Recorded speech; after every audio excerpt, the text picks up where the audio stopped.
할렐루야. 수요 예배 오신 모든 성도님들을 주님의 이름으로 환영하고 축복합니다. 오늘 주실 하나님의 말씀을 같이 교독하시도록 하겠습니다. 오늘 주실 하나님의 말씀은 예레미야 30장입니다. 오늘 주실 하나님의 말씀은 예레미야 30장 12절부터 18절까지의 말씀입니다.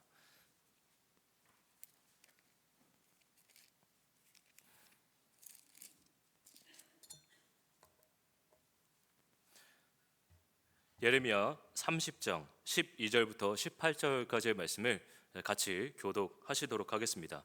제가 먼저 12절을 읽도록 하겠습니다. 여호와께서 이와 같이 말씀하시니라. 내 상처는 고칠 수 없고 내 부상은 중하도다.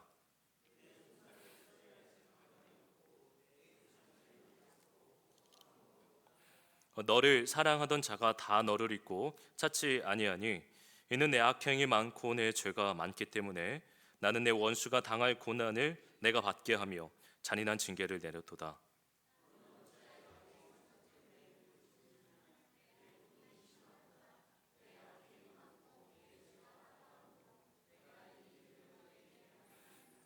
그러므로 너를 먹는 모든 자는 잡아먹힐 것이며 내 모든 대적은 사로잡혀 갈 것이고 너에게서 탈취해 간 자는 탈취를 당할 것이며 너에게서 노략질한 모든 자는 노략물이 되리라.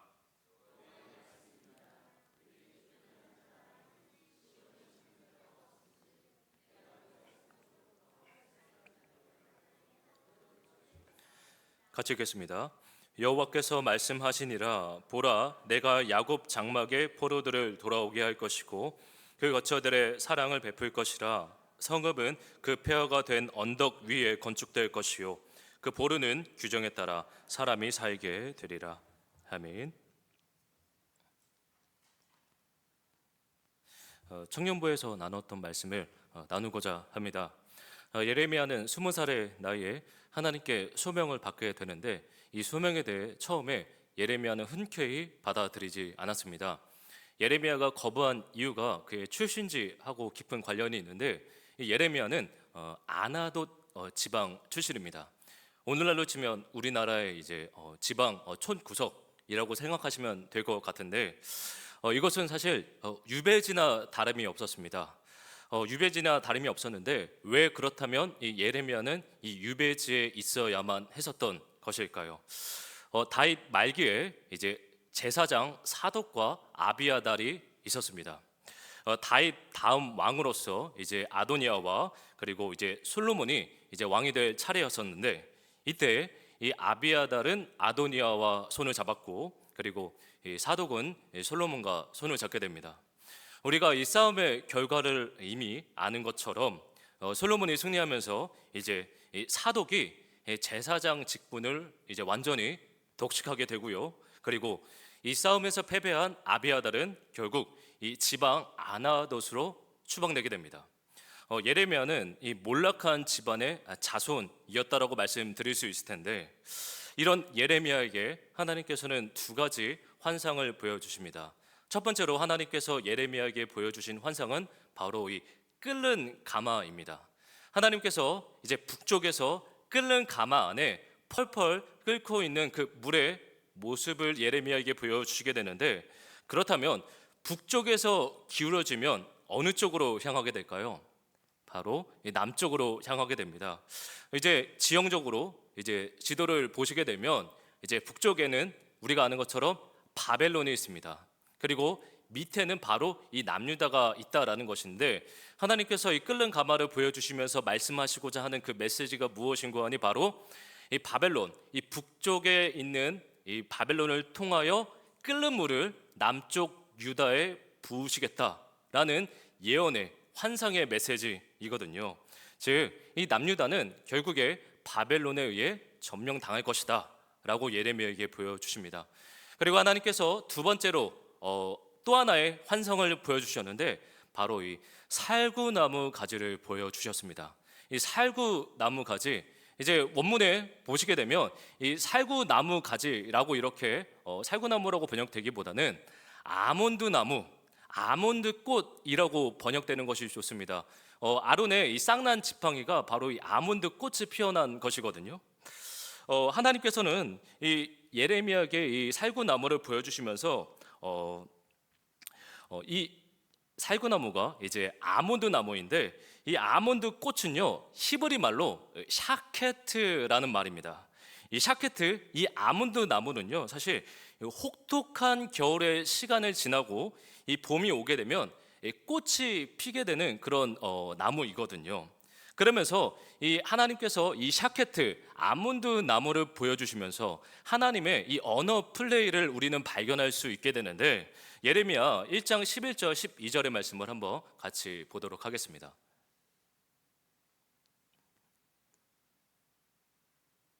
예레미야 1장 11절 12절의 말씀입니다. 같이 읽겠습니다. 예레미야야, 내가 무엇을 보느냐 하시매 내가 대답하되 내가 아몬드 나무 가지를 보나이다. 여호와께서 내게 이르시되 내가 잘 보았도다. 이는 내가 내 말을 지켜. 지금 하나님께서 아몬드 나무를 보여주시면서 지키시겠다라고 말씀하시거든요. 이 지키다라는 말의 원문을 보시게 되면 샤카트라는 단어를 씁니다. 그러니까 하나님께서 이 아몬드 꽃을 보여주신 이유가 무엇이냐면 샤카트 하시겠다라는 거거든요. 그러니까 하나님께서는 이 남유다에 결국에는 긴 겨울이 오게 될 것이고, 하나님은 이 아몬드 나무를 끝까지 샤케트를 샤카트 하시겠다라고 말씀하시더라는 거예요. 이스라엘의 이 기나긴 겨울이 주어진 후에 하나님께서 새 날을 주시겠다라고 말씀하시는데, 우리는 이러한 이 이미지의 모습을 보면서 이런 질문을 던질 수 있습니다. 바로 끓는 가마로 심판하시는 하나님의 모습과 그리고 아몬드 나무를 지키시겠다라는 이 두 가지의 이미지가 과연 하나님 안에 공존할 수 있는가라는 것이죠. 그러니까 이 끓는 가마를 누군가에게 붓고 있는 어떤 그 잔인한 모습과 동시에 슬퍼하시는 하나님의 그러한 모습들이 과연 함께 할 수 있는가라는 겁니다. 예레미야의 예언대로 주전 597년에 바벨론의 2차 침공이 있게 됩니다. 이때 여호와긴과 그리고 성전 안에 있는 수많은 성전 도구들이 이 바벨론에 다 빼앗기게 되는데요. 그리고 이 오늘 29장 30장에 기록된 이 말씀이 어떤 사람들에게 쓰여졌냐면, 바로 이때 2차 시기에 2차 침공 때에 끌려간 이 포로들을 위해 쓰여진 예레미야의 편지였습니다. 이 편지의 내용은요, 그런데 좀 가히 충격적이었습니다. 그 편지의 내용을 우리가 점차 살펴보게 될 텐데, 먼저 이 바벨론의 포로로 끌려간 이 유다 백성들에게는 회의감이 있었습니다. 그것이 무엇이냐면, 하나님이 살아계시다면 우리는요 이런 포로 생활을 하지 않아야 되는데, 하나님이 사랑 많으시고 하나님이 인자하신 분이신데 우리가 그렇다면 이런 포로 생활을 하지 않아야 되는데 하나님이 계시는 것이 맞나? 라는 이런 회의감이 있었다라는 것입니다. 그러면 우리는 이런 질문을 던질 수 있습니다. 이스라엘 백성들이 바벨론의 포로로 잡혀간 것은 누구의 책임입니까? 하나님의 책임일까요? 아니면 느부갓네살의 책임일까요? 하나님께서는 이 질문에 대해 예레미야 29장 4절에 스스로가 이 질문에 대해 답변하십니다. 29장 4절의 말씀을 한번 같이 읽어보도록 하겠습니다. 시작.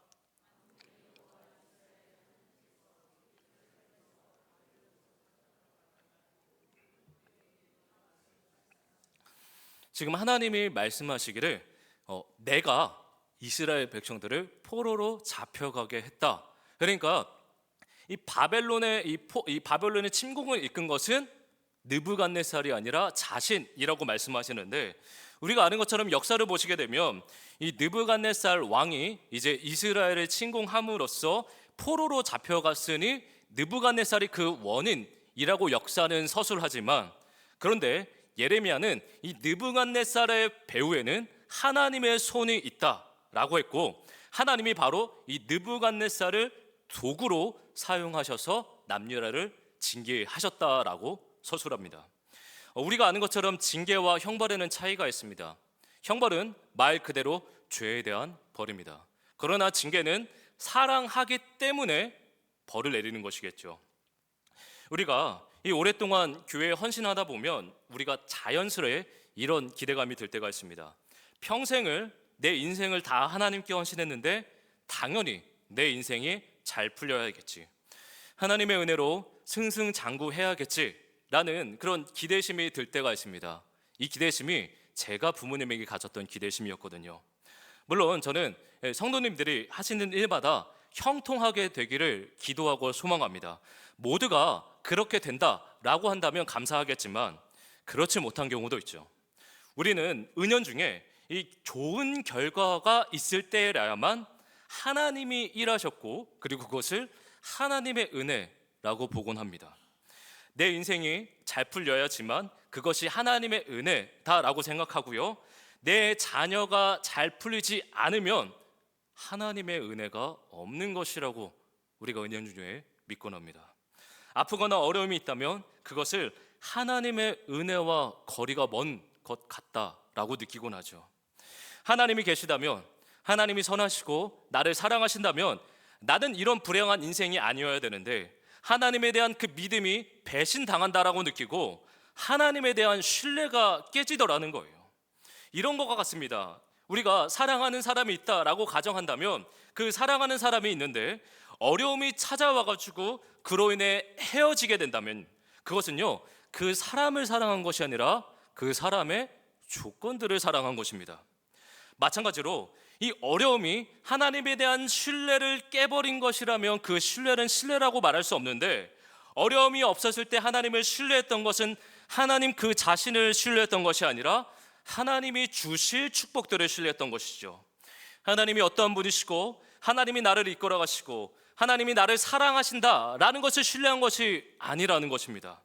즉 하나님의 사랑을 신뢰한 것이 아니라 하나님이 주실 축복을 신뢰한 것이죠. 이처럼 내가 신뢰하는 것이 무엇인지 우리는 살펴보아야 합니다.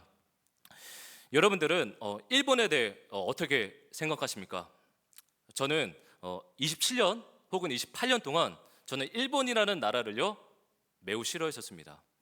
특히나 저희 가족은요 뉴스를 볼 때 일본에 대한 얘기가 나오면 일본에 대한 그 불쾌한 감정과 온갖 비난의 말들을요 많이 쏟아냈었거든요.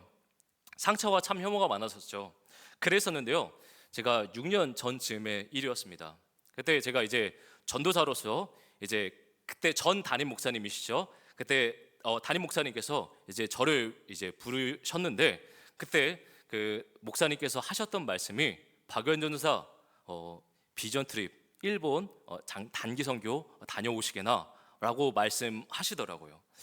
제가 그 일본 그 선교를 단기 선교를 가라는 그 말씀을 듣고 정말 청천벽력과 같은 소식을 들었을 때 정말 가기 싫었었거든요. 저는 그 일본 사람들과 함께 하기도 싫었었고, 저는 일본을 위해 저는 기도하기도 싫었고, 그들과 함께 하기도 싫었고, 그들에게 복음을 전하는 것조차 싫어했었거든요. 저는 평생 일본을 갈 거라고 생각하지 않았는데 은혜로 이렇게 가게 되었습니다. 제가 이것을 통해 무엇을 말씀드리고자 하냐면, 제가 느끼는 일본을 향한 그 부정적인 상처와 감정들이 있잖아요. 사실 이 유다 백성들도 바벨론에게 더 깊은 상처와 아픔이 있었다라는 것입니다. 우리가 일제 강점기가 있었듯이 이스라엘도 이 바벨론 강점기가 있었지 않았습니까? 예레미야는 그런데 이 바벨론의 포로 생활을 하고 있는 그 유다 백성들에게 좀 이해할 수 없는 세 가지를 이들에게 편지로 전하게 됩니다. 첫 번째 내용입니다. 이 예레미야는요 먼저 이 유다 사람들에게 요청하게 바벨론 사람들을 위해 기도하라라고 요청하게 됩니다. 한번 29장 7절의 말씀을 같이 읽어보도록 하겠습니다. 29장 7절입니다. 시작.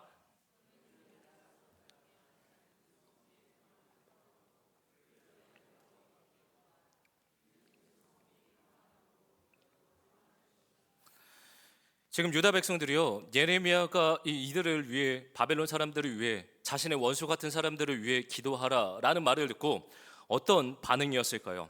시편 137편에서는 이들의 심정에 대해 복수심이 활활 타올랐다라고 서술하는데, 이 말을 듣고 수많은 이 이스라엘 백성들이 분노하게 됩니다. 원수, 그 지옥 같은 그 원수를 위해 기도하라라는 말을 들으니 더 화가 치솟게 될 수밖에 없는 것이죠. 불이 난 곳에 지금 예레미야는요 계속 기름을 붓고 있어요. 그래서 이 말씀이 전해졌을 때 유다 백성들은 이것을 가짜 뉴스다라고 믿게 됩니다. 두 번째로 이 유다 백성들에게 전했던 말씀은 이것입니다. 예레미야는요 이 이스라엘 백성들에게 정체성을 말해줍니다. 얘들아, 너희는 거기 노예가 아니야. 거기 포로가 아니라 너희 거기 거주하고 있는 거주민이야 라고 말합니다. 너희 노예라고 착각하지 마. 너희 잠시 이사 온 바벨론 거주민이야 라고 말하더라는 거예요. 그러니 이 느부갓네살 왕을 암살하기 위해 모의를 꾸미거나 반란을 일으키지 말라라고 권합니다. 세 번째 메시지의 내용입니다. 이 예레미야는요 이 유다 백성들에게 바벨론에서 꼭 결혼하고 거기서 자녀 많이 낳고 그리고 거기서는 꼭 생육하고 번성해야 된다라는 메시지를 전하게 됩니다. 한번 29장 5절의 말씀을 같이 읽어보도록 할까요? 29장 5절입니다.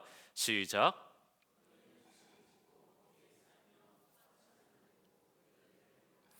생육하고 번성하라라는 그 말씀을요 어디서 하시죠? 우리가 아는 것처럼 창조 기사에서 하나님께서 말씀하시죠. 뿐만 아니라 아브라함에게 주신 말씀이기도 하는데 제가 이 말씀을 묵상하면서 제가 일본을 위해 기도하기를 싫어하는 것처럼 아마 이 말씀을 이제 전에 들은 유다 백성들도 이 바벨론을 위해 기도하는 것을 매우 싫어했을 수도 있었습니다. 근데요 사실 이 이스라엘 백성들뿐만 아니라 실은 우리의 본성이요 바벨론과 같은 원수를 위해 기도하는 것을 싫어합니다.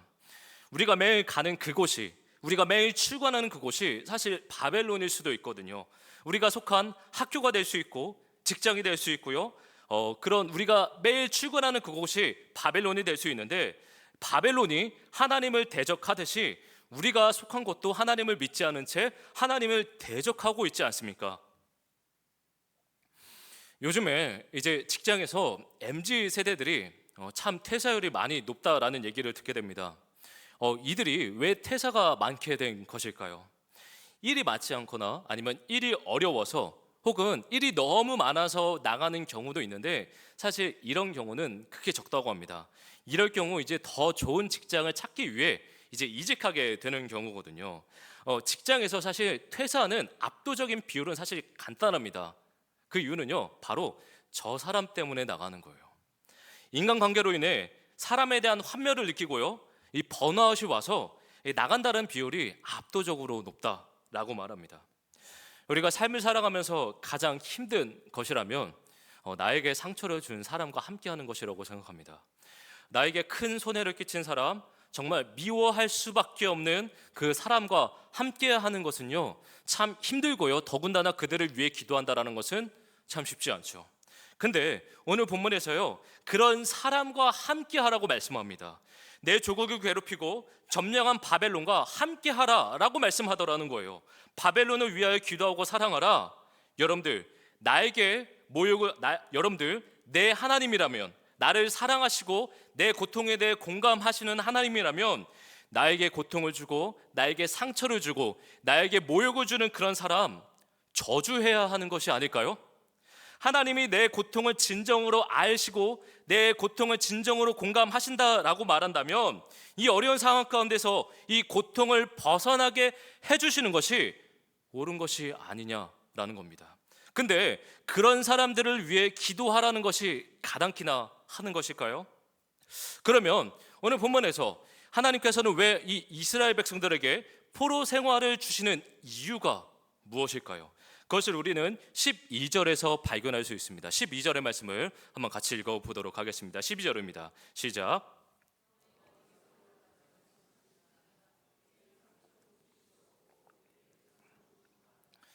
포로 생활을 주신 이유 간단하게 말씀하십니다. 이스라엘의 상처가 너무 깊어서라고 말씀하십니다. 이스라엘의 상태가요 너무 중한 부상을 당했기 때문에 이 이스라엘 백성들에게 지금 포로 생활을 하게 하신 것이라고 답변하십니다. 여러분들 질문하겠습니다. 이스라엘 백성들을 비참하게 하는 것은 무엇일까요? 바벨론의 그 포로 생활, 노예 생활이 그들로 하여금 진짜 비참하게 만든 것일까요? 우리는 그 포로 생활이 그들을 힘들게 하고 비참하게 한다라고 생각하곤 하는데, 진짜 그 사람을 비참하게 하는 것은요, 사실은요, 일의 노동 강도나 환경이 아닙니다. 사실 우리가 육체적으로 힘든 것은 우리가 버틸 수 있습니다. 매일 땀 흘리고 노동하는 것이 지옥이 아닙니다. 진짜 지옥은요, 이런 겁니다. 몇 년 전에 저희 집 이제 가정에서 제 동생에 관련된 일인데 좀 조심스럽게 말씀드리고자 합니다. 제 동생이 우울증에 걸린 적이 있었습니다. 이 우울증에 걸려가지고 집 안에서 이제 방에 불을 끈 채 무려 7개월 동안이나 방 안에 혼자 있었습니다. 밥 먹을 때를 제외하고는 집 안에서만 있었거든요. 저는 그 전까지 지옥이 진짜 무엇인지 몰랐어요. 여러분들, 몸이 힘든 것이 지옥이 아닙니다. 진짜 지옥은요, 이 마음에 질병에 걸린 사람과 함께하는 것이 진짜 지옥입니다. 그리고 또 하나의 진실을 마주하게 되는데, 바로 그 사람을요, 그 어떤 것으로도 치유할 수 없다라는 사실을 마주했을 때 진짜 지옥이 시작되더라는 거예요. 제가 한 청소업체 사장님의 인터뷰 영상을 보았었는데, 그 사장님이 이제 30대 청년의 집을 찾아갔었거든요. 근데 그 집이 아주 충격적이었습니다. 그 내부의 그 상황을 보는데, 이 집의 상태가 어떠냐면, 이제 한 5년 혹은 그 한 수년 동안, 아주 오랫동안 쓰레기를요 단 한 번도 버리지 않은 집이었어요. 그래서요, 이 집 내부 안에 거의 한 1.5m, 2m까지 쓰레기가 차올라가 가지고요, 온갖 바퀴벌레와 쥐와 더러운 꾸정물들이, 악취가 이 집 가운데 가득했었거든요. 이 청년이요, 근데 어느 순간 더 이상 이곳에서 잠을 잘 수 없으니까 이 사장님에게 전화해서 이 의뢰 요청을 하게 되더라는 것이에요. 그러면서 이 영상을 찍은 피드가 이렇게 질문했습니다. 사장님, 청소 힘드시지 않으세요? 그 사장님의 답변이 참 공감이 되었어요. 이 사장님이 한마디 말씀하시기를, 나는 괜찮은데 이 청년이 병들었다. 이 병을요, 사회에서도 가족도 그 어떤 사람도 이 친구의 마음을 치유할 수 없었습니다. 이스라엘의 모습이 그러했었습니다. 이스라엘의 모습이 어떠했었냐면요, 지금 13절 14절에 이렇게 말씀합니다. 내 송사를 처리할 재판관이 없고 내 상처에는 약도 없고 처방도 없도다. 너를 사랑하는 자가 다 너를 잊고 찾지 아니하니 이는 내 악행이 많고 내 죄가 많기 때문에 나는 내 원수가 당할 고난을 내가 받게 하며 잔인한 징계를 내렸도다. 사랑도 없고요, 처방할 그 무엇도 없어가지고 하나님은 결국 어쩔 수 없이 징계를 내리셨다라고 하나님은 말씀하십니다. 하나님이 징계를 내리신 이유, 그것은요, 그 어떤 것으로도 그들의 마음을 치유할 수 없었기 때문이었습니다. 평생 다치고 평생 죄에 빠져 있고 굳어버리고 완고해져 버린 그런 우리를 살리시기 위해 징계를 내리셨다라는 것입니다. 우리가 인간 관계에서 가장 불행하다라고 느낄 때가 언제일까요? 왜 사람들은 헤어지고 왜 관계가 끊임없이 깨지고 또 깨질 수밖에 없는 것일까요? 그것은요, 내가 너에게 지은 잘못을 모르고요, 너가 나에게 지은 잘못을 모르기 때문입니다. 그래서 이 죄가 가져다 주는 비참함이 무엇인고 하니, 바로 너의 잘못도 나의 잘못도 볼 수 없게 만든다라는 거예요. 그래서 이스라엘 백성들의 병이 무서운 것이고, 그 병은요, 그 어떤 누구도 치유할 수 없었다라는 것입니다. 그래서 이스라엘의 병이 무서운 것이고, 그 병은요, 누구도 치유할 수 없었어요. 제가 학교에서 배운 것 중에 가장 과학적이지 못하고 비논리적인 하나의 사실을 배웠었는데, 그것은 바로 나이가 들어감에 따라 성숙해진다라는 말이었습니다. 나이가 들어감에 따라 성숙해진다라는 말, 그 말은 진실이 아니죠. 나이가 들어감에 따라 오히려 사람은 더 이기적이게 됩니다. 더 자기 중심적이게 되고요, 나이가 들어감에 따라 사랑이 많아지는 것이 아니라 그 마음이요, 굳어지고 딱딱해지더라는 거예요. 나이가 들어감에 따라 우리가 건강해지는 것이 아니라 마음은 계속해서 병들어 가더라는 거예요. 예수님은요, 그래서요, 의인을 부르러 온 것이 아니라 죄인을 부르러 오셨고 병자를 치유하기 위해 오셨다라는 것입니다. 다시 제가 설교 첫 서두에서 질문했던 것을 다시 한번 꺼내겠습니다. 끓는 가마를 붓고 계시는 하나님의 모습과 아몬드 나무를 지켜주시겠다라는 그 모습이 공존이 가능할까요? 다른 질문을 던지겠습니다. 무한히 사랑 많으시고 거룩하신 그 하나님이 나를 외면하고 있다라는 것을 혹시 느끼신 적이 있나요? 나를 외면하고 버리셨다라는 것을 혹시 우리는 어떻게 받아들여야 할까요? 제가 고백하건대 저에게도 하나님이 저를 완전히 외면했다라고 느꼈던 적이 있었습니다. 하나님이 저를 버리셨다라고 느꼈던 적이 있었어요. 그때가 언제냐면 바로 GOP에서 군 생활할 때였습니다. 저에게 그곳은요 지옥이었었고 바벨론 포로 생활 같았었거든요. 저는요 그때 너무나도 힘들어서 저희 하나님이 저를 버리셨다라고 확신할 정도까지 왔었습니다. 그곳에서 하나님을 믿지 않는 사람들이 정말 많았고 이들과 같이 지낸다라는 것은요 저에게 참 힘들게 다가왔었거든요. 제 눈에는요 이것이 저에게 벌처럼 느껴졌습니다. 그리고 하나님이 저를 외면하고 있다라고 저는 믿고 있었는데 사실 나중에 살펴보니까 하나님이 저에게 이런 아픔과 징계를 주셨던 이유는 사실은 저에게 처방할 약이 없으셨던 것입니다. 죄의 상처로 얼룩진 채 아파하는 저의 모습을요 보게 되더라는 거예요. 그러니 이 본문의 진실은요 이 바벨론이 원수였던 것이 아니라 자신 안에 있는 죄의 모습들이 원수였다라는 것입니다. 이 본문의 진실은요 바벨론이 원수가 아니라 내가 하나님의 원수라는 것이요, 이스라엘의 원수는요 바벨론이 아니라 그들의 죄가 원수였었다라는 것입니다. 여러분들 예레미야서에 드러난 그 하나님의 이런 모습들, 우리를 혼내키시고 화내시고 분노하시고 사랑하시고 때로는 위로하시는 그런 하나님의 모습들이 있지 않습니까? 나를 혼내키실 때는요 나에게 징계를 내리실 때는 하나님이 정말 극단적인 분인가 하는 생각이 들 때가 있어요. 정말로 저를요 극단적인 고통으로 몰아가다 보니까 하나님이 극단적인 분이구나라고 생각하고 나는데, 근데 그런 아픔과 징계가 분명 하나님이 살아계시다라는 것을 헷갈리게 할 수는 있지만, 근데 단 한 가지 사실이 있으니 하나님은 나의 사랑과 신뢰의 회복을 위해 이 길을 걷게 하신다라는 것이에요. 하나님은 해산의 고통으로 나온 그 이스라엘 백성들에게 왜 잔인하셨을 수밖에 없을까요? 왜 자식들에게 자신의 해산의 고통으로 자신의 피로 낳은 그 백성들에게 왜 가장 잔인한 심판을 내리셨을 수밖에 없었던 것일까요? 그것은요 사실 우리의 죄가 그보다 더 잔인하기 때문이지 않을까요? 수백 년을 우리 하나님 오랫동안 참으시고 또 참으셨지만 우리 죄가 너무나도 더러워서 하나님은요 징계를 내리실 수밖에 없으셨다라는 거예요. 사랑하기 때문에 징계를 내리시게 되는데, 여러분들 하나님이 나에게 끓는 가마 안에 있는 그 끓는 물을 붓고 있는 모습이 너무나도 잔인하지 않습니까? 그런데 여러분들 하나님은요 단 한 번도 우리에게 끓는 가마를 부으신 적이 없으십니다. 하나님은요 나에게 부으신 것이 아니라 자신의 아들에게 끓는 가마 안에 있는 그 끓는 물을 붓고 계시더라는 거예요. 우리 하나님 이스라엘 백성들에게 심판을 내리셨던 것이 아니라 자기 자신이 그 하나님의 그 심판을 직접 받으셨다라는 거예요. 바로 하나님의 아들 예수 그리스도가 가장 잔인한 심판을 받지 않으셨습니까? 우리 예수님 자신의 아버지로부터 가장 비참한 심판을 받으셨어요. 우리 하나님 그 모든 죄들을 스스로 짊어지셨고 스스로 십자가에 순종하심으로써 죽으셨습니다.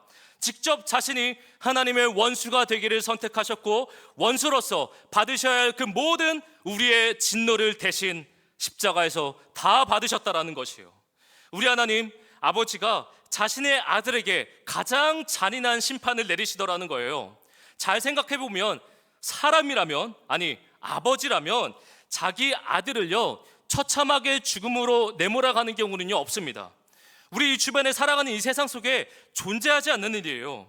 무엇보다 자신의 아들을 처절하게 죽음으로 이렇게 내모는 그런 아버지는요, 존재하지 않는다라는 것입니다. 근데 예수님에게 나타내신 그 잔인함이요, 알고 보니 우리를 향한 최고의 사랑으로, 위대한 사랑으로 드러나더라는 거예요. 왜요? 예수님이 그 가장 잔인한 심판을 내가 받았어야 됐었지만 그 진노를 예수 그리스도께 자신의 아들에게 돌리심으로써 우리가 살게 되고, 우리가 그 생명을 얻음으로 말미암아 자신의 아들을 내어주시기까지 한 그 사랑이 바로 하나님의 잔인하심이었다라는 것입니다. 하나님이 세상을 이처럼 사랑하사 독생자를 주셨습니다.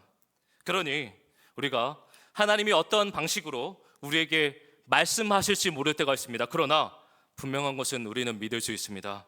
비록 힘들고 넘어지고 아프고 어려움 가운데 있을지 모르겠지만 우리가 분명 믿고 신뢰할 수 있는 단 한 가지의 사실, 그것은 우리 하나님 선하시고 거룩하시고 우리를 영원히 사랑하시기까지 자신의 아들을 내어주셨다라는 것입니다.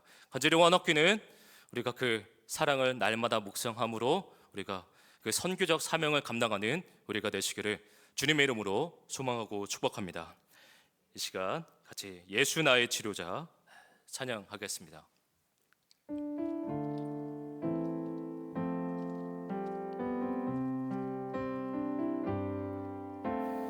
예수 나의 좋은 치료자, 그의 손길이 닿는 곳은 나의 상처와 아픔, 영원히 흐를 것 같았던 눈물 다 멎었네. 예수 나의 치료자,